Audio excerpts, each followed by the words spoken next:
네, 코로나19 대유행이 끝나더라도 세계는 이전과는 전혀 같지 않을 것이다 라는 전문가들의 전망이 나오고 있습니다. 이렇듯 전문가들은 코로나19의 파급력이 상상 이상일 거란 진단을 내놓고 있습니다.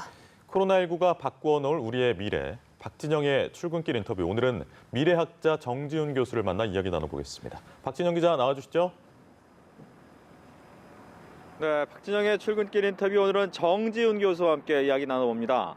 안녕하십니까? 네, 안녕하세요. 네, 코로나19로 우리 미래가 바뀔 것이다 라는 얘기가 굉장히 많이 듣고 있는데 네네네. 어느 정도 파급력을 보일 수 있을까요? 일단 글로벌한 수준에서는 최근에 팬데믹이라든지 기후변화라든지 이런 것들이 많이 이제 한 나라만으로 해결 못하지 않습니까? 그래서 글로벌하게 공유된 어떤 거버넌스를 만들자라고 하는 움직임이 있고요. 그다음에 이제 국가적인 측면에서 봤을 때에도 과거에는 어떤 산업들이 뜨고 어떤 산업들이 지고 이런 부분들이 명확하지 않았는데 지금은 이렇게 올라오고 내려가고 하는 것들이 어느 정도 보이지 않습니까? 그런 경우에 큰 변화가 있을 거기 때문에 그거를 이제 대비하기 위한 어떤 이코노믹한 경제적인 부분들에 대한 대비 같은 것도 있어야 될 것이고, 그다음에 집이나 이런 것들 같은 경우에도 잘 생각을 해보면은 또 직장이나 이런 환경을 생각해 보면은 과거보다 훨씬 원격으로 하는 일들이 되게 많아졌죠. 그리고 여행이나 이런 건 좀 덜 가게 되고요. 이런 변화들이 앞으로도 쭉 계속해서 이어질 것으로 생각을 하고 있기 때문에 이번에 이제 코로나 바이러스가 우리들의 생활이라든지 기업들의 행태, 국가의 어떤 정책 같은 거에도 많은 변화를 줄 것으로 예상을 하고 있습니다. 네, 전 사회 분야에서 변화가 있을 네네. 것이다라고 하는데 그렇다면 어떤 분야가 좀 더 파급력이 셀지 그것도 네네. 궁금합니다. 일단 기존에 뭔가를 했었던 곳들 같은 경우에는 원격으로 뭔가를 할 수 있는 것들을 갖춘 경우에 그것으로 전환하는 비율이 많이 높아지죠.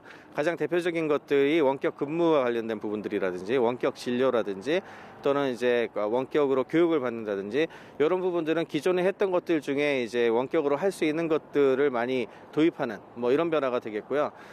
다른 하나는 과거에는 어떤 영향을 받더라도 이거에 따라서 잘 되는 것과 못 되는 것이 있을 수 있지 않겠습니까? 그래서 잘 되는 분야들 같은 경우에는 예를 들어서 로봇 같은 것들, 배달이라든지 이런 것도 해줘야 되기 때문에, 그 다음에 이제 집에 많이 있기 때문에 컨텐츠를 즐긴다든지 게임 같은 걸 많이 하고 그럴 수 있거든요. 그래서 그런 컨텐츠와 관련된 부분들 산업이라든지 이런 것들은 상대적으로 과거보다 더 많이 하게 되는 분야라고 한다면은 그에 비해서 여행이라든지 숙박업 관련된 부분들, 그다음에 에너지와 관련된 파트들, 이런 부분들 같은 경우에는 상대적으로 과거보다 좀 많이 좀 감소하지 않을까 이렇게 예상을 하고 있습니다. 그래서 과거에 원래 했던 것에다 원격이 붙일 수 있는 것과 관련된 것들의 변화, 그다음에 이것 때문에 이제 되는 것하고 잘 안 되는 것하고가 좀 같이 나누는 이런 식으로 좀 생각을 하고 있습니다. 네, 즉 원격의 시대가 도래할 수 있다라고 네네네. 하는데 문제는 원격의 시대가 장점만 있는 것도 아니고 그렇죠. 단점이 있을 수도 있겠죠. 네네.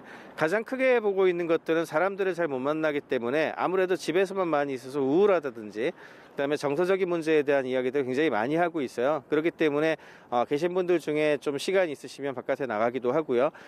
그다음에 경우에 따라서는 이제 마음의 어떤 평화를 위해서 정서적인 것들을 커버하는 그런 서비스 같은 걸 이용하기도 한다든지, 그렇게 좀 마음을 좀 다져주지 않으면은 좀 더 외로워진다든가 그런 것들도 있을 수 있습니다. 네.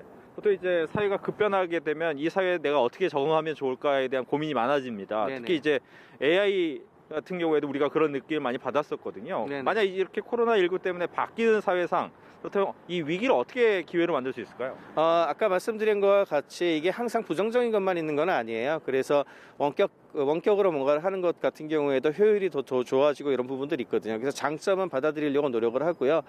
그에 비해서 이제 단점 같은 경우에는 항상 문제가 좀 발생을 하기 때문에 그런 것들을 극복하기 위한 여러 노력을 해 나간다면 새로운 사회가 닥치더라도 우리 사회는 언제나 인간들은 항상 적응을 잘 해 나갔거든요. 그런 것들을 꾸준히 봐가면서 적응하려고 노력을 하시면 큰 문제는 없을 거라고 생각을 하고 있습니다. 네. 오늘 바쁘신 데 함께 해주셔서 고맙습니다. 네, 고맙습니다. 지금까지 박진영의 출근길 인터뷰였습니다.